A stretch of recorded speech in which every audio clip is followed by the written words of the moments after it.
Sehat, Bu. Sehat, Bu. Alhamdulillah Pak sehat. Ibu. Oke, Ibu Raif. Roib Pak, Ya, Bu, Ibu Raif. Ibu Raif dari sekolah SMP sama Dahlan Pak. Jalan. Masih Pak Ali Musyafa, Bu. Masih Pak. Soalnya. Oke.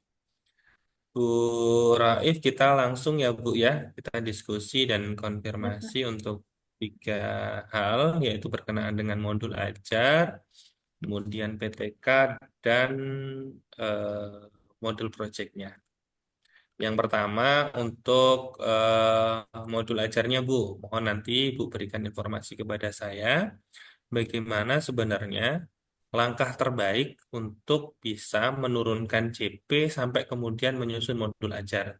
Karena saya yakini kalau di MUAT itu sudah luar biasa sekali berkenaan dengan pendampingan berkenaan penyusunan modul ajar dan seterusnya. Mohon disampaikan, Bu, silahkan. Ya. Assalamualaikum warahmatullahi wabarakatuh. Waalaikumsalam warahmatullahi wabarakatuh. Untuk penyusunan modul yang kami terapkan di SMP Muhammad Dahlan sudah modul Merdeka Pak, sudah Merdeka Belajar. Nah, tentunya itu yang kita eh, buat yang pertama yaitu menentukan tujuan dan sasaran modul. Kemudian setelah itu mengidentifikasi kebutuhan modul tersebut. Terus kemudian kita menentukan CP, capaian pembelajaran. Terus kemudian baru alur tujuan. Terus kemudian ATP, ya ATP sudah. Kemudian selanjutnya adalah mengembangkan metode, Pak, mengembangkan metode yang akan diterapkan. Terus kemudian merancang pembelajaran dari awal sampai akhir. Nah, biasanya kalau kurikulum Merdeka itu, Pak, biasanya itu ada eh, pertanyaan pemantik, biasanya terus kemudian yang terakhir itu biasanya ada refleksi seperti itu. Ya, Bu. Sebenarnya di asesmen awal itu mengapa penting kita harus seorang guru itu menyusun asesmen awal, Bu? Karena kalau kita tidak menentukan dari awal, Pak, biasa kan memang seorang guru itu kan dituntut untuk perencanaan kan perlu ya, Pak. Karena kan kita tidak tahu nanti yang kita hadapi pembelajaran ke depan itu seperti apa. Karena anak itu kan semakin hari semakin meningkat pengetahuannya. Karena banyak hal yang dipengaruhi, yaitu karena kan sekarang berbeda Pak pada zaman yang dulu begitu. Kadang kalau kita nggak lebih bagus perencanaannya, maka anak juga lebih pintar karena sekarang sudah pegangannya adalah HP, eh, internet dan lain sebagainya. Begitu Pak. Oke, jadi sebenarnya asesmen awal itu seberapa penting kalau kita ingin melakukan pembelajaran berdiferensiasi? Perencanaan ya Pak ya. Ya, Eh, asesmen awal itu sebenarnya berapa penting mempengaruhi kita akan menentukan keberhasilan dalam pembelajaran berdiferensiasinya, Bu? ya 80% sepertinya Pak. Penting ya, Bu ya. Dia penting, Pak, karena memang perencanaan asesmen itu ya perlu dari awal, penilaian semuanya harus dirancang dari awal. Karena nanti ke depannya kita bagaimana, yang penting dari awal itu sudah direncanakan, Pak. Ya, baik, Bu. Nah, di modul ajar ini kan juga ada nih, Bu, profil pelajarnya, begitu ya, Bu ya. Iya. Bagaimana Ibu mengimplementasikan profil pelajar Pancasila itu dalam proses pembelajarannya? Oh ya, itu kan namanya profil pelajar Pancasila itu kan mandiri, bekerja sama, bergotong royong, seperti itu Pak ya. Ya, Nah, itu Bu. biasanya Pak, kalau saya memberikan tugas kepada anak itu kan seperti biasanya kita pakai metode diskusi gitu Pak ya, jigsaw atau yang lain. Nah, kemudian nanti biasanya saya kasih tugas Pak, karena berbeda-beda. Anak saya kelompokkan dulu. Anak ini visual atau audiovisual atau anak ini memang suka gambar atau tidak.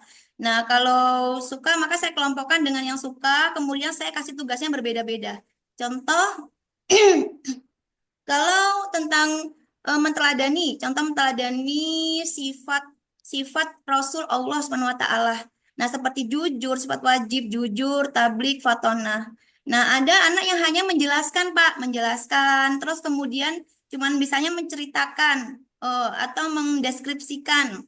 Ada juga yang bisa sampai menggambarkan, mencontohkan seperti itu dengan komik dan lain sebagainya. Itu salah satu pembelajarannya, Pak. Terus kemudian ada juga yang drama. Nah, seperti itu. Jadi kan anak-anak berbeda-beda ya, Pak.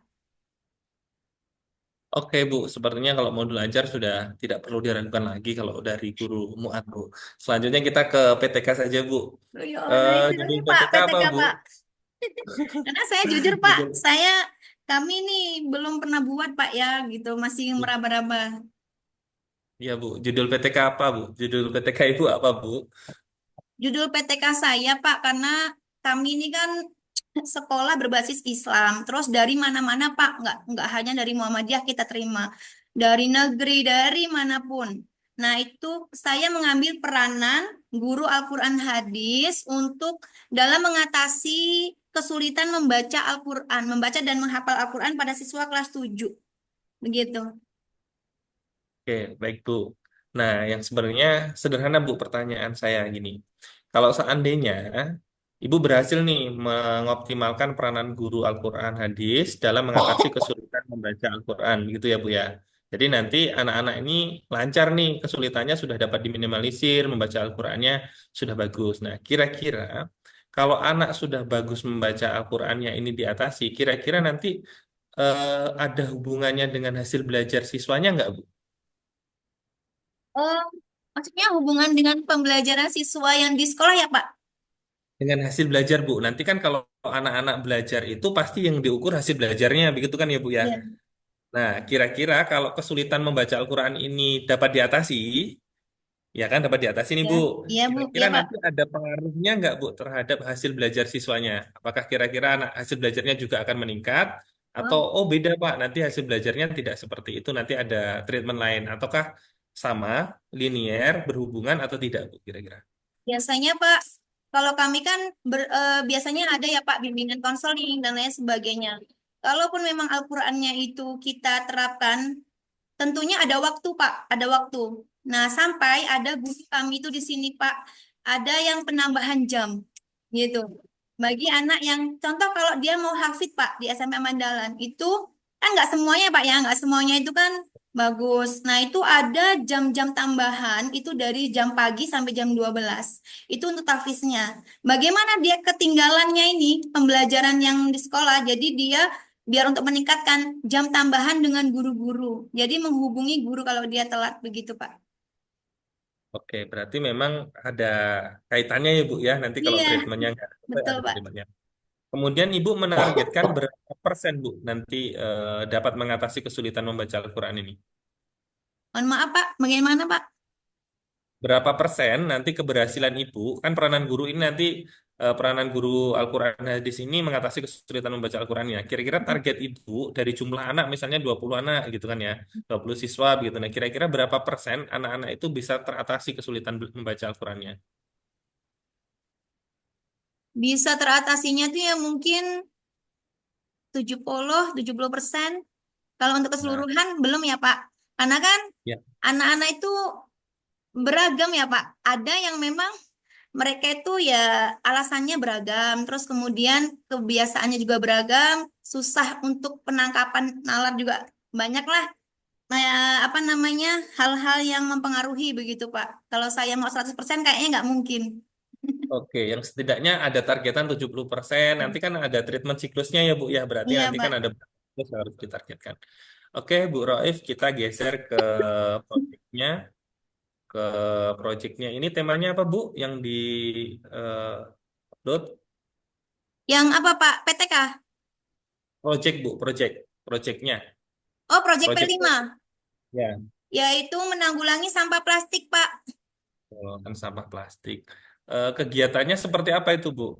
Seperti Kegiatannya eksklusif atau seperti biasanya apa? kan Kalau di sekolahan, Pak, itu ada yang masih buang sembarangan atau memang sampah plastik itu menumpuk karena kami 1.000 anak. Nah, itu nanti kita cuci, Pak. Kita cuci, kita jemur. Terus kemudian nanti kalau yang masih bisa diberdayakan ya kita langsung potong-potong kita buatkan bunga. Bunga plastik begitu, Pak. Nanti kita taruh aja setiap kelas gitu. Setiap kelas kita kasih bunga-bunga dari plastik sampah tersebut. Oke, oke. Nah, itu elemen yang disasar apa, Bu? Elemen elemen profilnya. Sebenarnya dari masyarakat SMP Muat sendiri, terus dari orang tua atau lingkungan sekitar juga bisa loh, Pak, begitu. Oke, berarti memang berdampak ya, Bu ya, Iya, melibatkan banyak. karena memang ini kan kita di komplek masyarakat, Pak. Terus kalau sore itu depan pondok ini, belakangnya kan pondok, Pak. Itu Ya, Bu. banyak orang jualan, terus buangnya sembarangan di situ. Oke, Bu Raif, cukup sepertinya, Bu. Luar Oke, biasa memang Pak. guru-guru muat Terima ini. kasih banyak. Oke, Bu, mohon dipanggilkan untuk peserta selanjutnya ya, Bu ya. Iya, Pak. Sukses selalu, Bu. Ya, iya, Pak. Terima kasih banyak. Pak, mohon maaf, Pak, kalau keluar bagaimana ya, Pak? Oke, saya kembalikan ke main room ya, Ibu ya.